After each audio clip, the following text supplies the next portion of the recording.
Corona virus महामारी के कारण आज सारा विश्व त्रस्त है। भारत में भी इस वायरस के कारण मार्च 2020 से जहां देश लॉकडाउन के कारण बंद करना पड़ा, बहुत लोग जो हैं वो मृत्यु के घाट पहुंच गए, लाखों लोग संक्रमित हुए। हिमाचल प्रदेश में भी संक्रमण 2020 में नवंबर और दिसंबर में जो है वो काफ़ी रहा, लेकिन उसके बाद हिमाचल प्रदेश में संक्रमित लोगों की संख्या 218 तक पहुंच गई थी। लेकिन मार्च 2021 के बाद फिर से हमारे जो है वो पड़ोस के राज्यों में, दूर दराज के हिंदुस्तान के राज्यों में संक्रमण जो है वो तेज़ी से बढ़ने लगा और हिमाचल प्रदेश में भी संक्रमण जो है वो इस दौर में बहुत तेज़ी से बढ़ा है, जिसमें पहले संक्रमण के मुकाबले पर लगभग दुगनी रफ्तार से जो है वो वायरस फैल रहा है।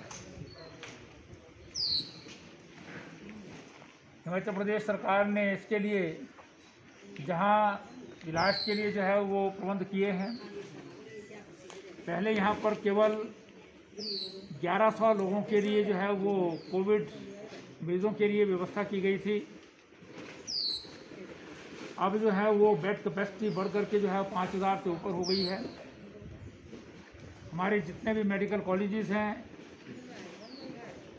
हमारे सिविल हॉस्पिटल्स हैं, प्राथमिक स्वास्थ्य केंद्र हैं, उन सब में जो है वो बेड कैपेसिटी बढ़ा दी गई है। शिमला में आईजीएमसी में लगभग 500 मरीज कोविड से संक्रमित जो हैं वो उनके इलाज का व्यवस्था की गई है।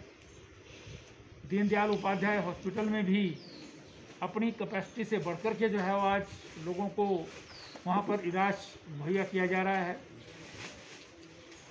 आर्मी का हॉस्पिटल जो वॉकर हॉस्पिटल के नाम से जानते हैं, उसे भी प्रदेश सरकार ने जो है वो कोविड के मरीजों के लिए दे लिया है। प्राइवेट हॉस्पिटल सैनिटोरियम के नाम से जानते हैं, वो भी इस कार्य के लिए जो है वो प्रदेश सरकार द्वारा लिया गया है। इसी प्रकार से सारे प्रदेश भर में जो है वो बहुत सारी जो है धार्मिक संस्थाएं हैं, उनके स्थान हैं, उनकी बिल्डिंग्स हैं, सरकारी संस्थान हैं, उन सबको हॉस्पिटल में कन्वर्ट किया जा रहा है।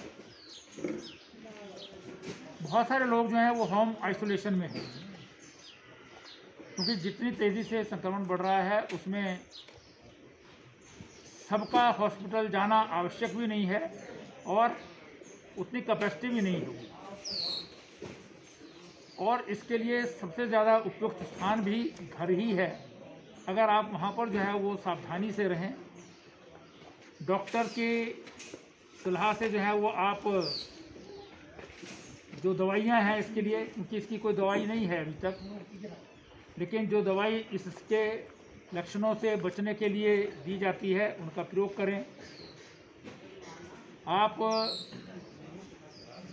बाकायदा जो है वो घर में रह कर के दूसरे व्यक्ति से दूर रहें, मास्क का प्रयोग करें, 2 गज की दूरी बना रखें और अपने हाथों को धोते रहें या सैनिटाइज करते रहें, तो इस बीमारी से जो है बचा जा सकता है।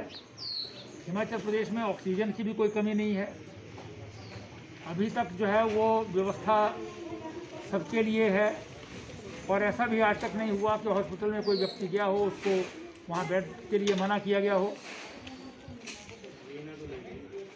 प्रदेश सरकार के, प्रदेश के मुख्यमंत्री जी के आग्रह पर केंद्र ने जो कोटा था हमारा 15 मीट्रिक टन का ऑक्सीजन का, वो भी बढ़ा करके दुगना कर दिया है, 30 मीट्रिक टन हो गया है। कंसंट्रेटर हैं, सिलेंडर्स हैं, बड़ी मात्रा में आ रहे हैं। हमारे केंद्रीय वित्त राज्य मंत्री श्री अनुराग ठाकुर जी ने कोविड-19 की बीमारी से बचने के लिए चाहे वो N95 मास्क हों, कंसनट्रेटर हों, ऑक्सीमीटर हों, हमारे थर्मामीटर हों, मास्क हों, ये सब जो है वो उन्होंने जो है वो भेजे हैं। वो भी सारे ज़िला में जो है वितरित किए जा रहे हैं। पूरे प्रदेश के लिए उन्होंने जो है वो स्थान स्थान पर भेजा है। बाकी भी हमारे जो है वो पार्टी के सभी लोग जो हैं वो इस कार्य में जो है वो जुटे हुए हैं। इसके साथ साथ होम आइसोलेशन में कई बार जो है कुछ गरीब लोग रहते हैं, उनको भोजन की व्यवस्था की दिक्कत आ जाती है। कई बार होम आइसोलेशन में परिवार पूरा संक्रमित हो जाता है और उनके खाना बनाने वाला नहीं होता है, तो उसमें जो है वो जो बना बनाया भोजन है उसकी मदद जो है उनको प्राप्त हो सके। कई बार लोग मांगते नहीं हैं, लेकिन स्वयं जो है वो देखभाल करने के बाद जो है वो मदद करने की आवश्यकता रहती है।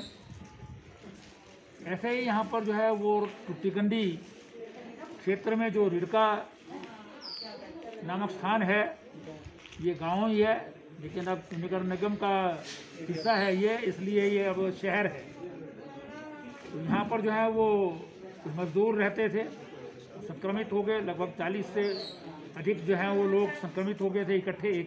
इसे कंटेनमेंट जोन जो है वो घोषित किया था प्रशासन की ओर से, लेकिन इनको जो है वो भोजन व्यवस्था की दिक्कत आ गई थी, तो इसलिए संदेश मिला। इसमें हमारे कार्यकर्ताओं ने, जयचंद जी हैं, हमारे रजत कोहली है, संजय जम्वाल हैं, राजेश्वरी शर्मा हैं, इन सब ने जो है वो मिलकर के जो है वो तय किया कि हम इनके भोजन की व्यवस्था करेंगे। इन्होंने अप्रोच किया, हमारे लोकसभा के पूर्व में सेक्रेटरी रहे हैं श्री जोगिंदर लाल सूद जी, गंज बाजार से जो है संबंध रखते हैं।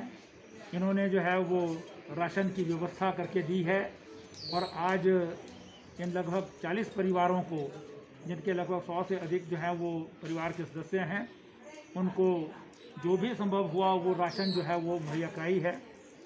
इसके अतिरिक्त जो है वो हम पूरे शिमला अर्बन के लिए जो है वो एक जो है वो इनिशिएटिव जो है लिया गया है।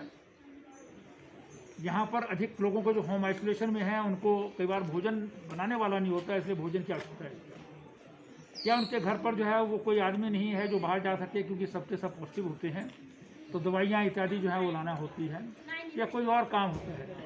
उसके लिए जो है वो एक पूरे शहर का जो है वो ग्रुप बनाया है, जो हमारे सारे कार्यकर्ता हैं। इसमें जो है वो संयोजक जो हैं हमारे शिमला शहर के महामंत्री श्री गगन लखनपाल जी हैं। हर वार्ड में 2-2, 3-3 लोगों की टीम्स बनाई है, जिसमें आवश्यकता पड़ने पर जिसको भी भोजन की आवश्यकता होगी वो नंबर उसमें जो है वो दिए जा रहे हैं, उनसे वो तुरंत संपर्क करेंगे तो उनको जो है वो भोजन की व्यवस्था जो है वो करके दी जाएगी। भोजन घर पर पहुंचा के दिया जाएगा। उसके लिए समय निर्धारित होगा, दोपहर के भोजन के लिए, रात्रि भोजन के लिए दवाइयाँ लानी है, उसकी व्यवस्था करनी है। या कई बार जो है वार्ड में लोग संक्रमित हो जाते हैं या किसी की मृत्यु भी हो जाती है, तो उनको आज जो है स्थिति कई बार ये हो जाती है कि परिवार के लोग या समाज के दूसरे लोग भी हाथ लगाना जो है उचित नहीं समझते, ये सामने नहीं आते हैं। तो उसकी व्यवस्था भी जो है ये जो ग्रुप हैं, आप टेलीफोन पर उनको बताएंगे तो वो प्रबंध करेगा। उनके पास पीपी किट इत्यादि जो है वो सब स्थानों पर जो है हर वार्ड में दी गई हैं। आवश्यकता पड़ने पर जो है वो उसकी भी व्यवस्था करेंगे। वैसे तो यहाँ पर सब जगह गाड़ी जाती है, लेकिन अगर कभी बहुत आवश्यक हो जाए तो हमारे जो पार्षद हैं नगर निगम के, हमारे पार्टी के संयोजक हैं या हमारे दूसरे कार्यकर्ता हैं, उनको मिलाकर के जो ग्रुप बनाए हैं उनको लेकर के जो है वो आप उनको कॉल कर सकते हैं और वो आपकी हर संभव मदद करेंगे। इसके अतिरिक्त जो है वो जो होम आइसोलेशन में लोग हैं वो योग करें, क्योंकि इसमें काढ़ा है जो आपका